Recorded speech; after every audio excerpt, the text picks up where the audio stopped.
नमस्कार.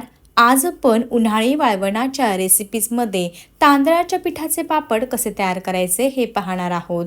हा पापड पाहणा तळल्यानंतर अगदी तिप्पट चौपट कढईवर फुललेला आहे. तोंडात टाकताच विरघळेल इतका खुसखुशीत तयार झालेला आहे. अजिबात तेलकट झालेला नाही. विशेष म्हणजे आज आपण हे पापड रेशनच्या तांदळापासूनच तयार केलेले आहे. आता असे परफेक्ट पापड तयार करण्यासाठी तांदळाच्या पिठाच्या तुलनेमध्ये पाण्याचं योग्य प्रमाण किती घ्यावं, त्यासोबतच हे तांदळाचं पीठ कसं तयार करावे हे व्हिडिओमध्ये मी अगदी स्टेप बाय स्टेप सांगितलेलं आहे.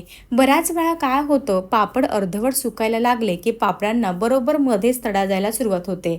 असं झालं की पापडांचे तुकडे पडायला सुरुवात होते.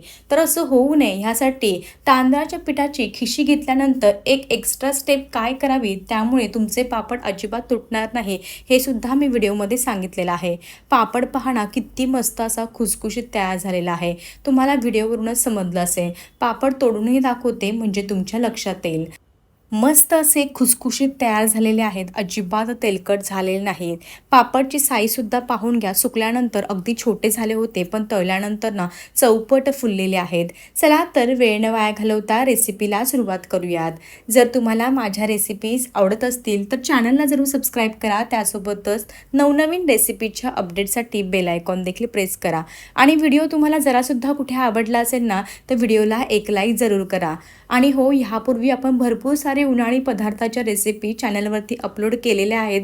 पाहिल्या नसतील तर एकदा जरूर चेक करा. चला तर आजच्या आपल्या लगेचच रेसिपीला करूया सुरुवात.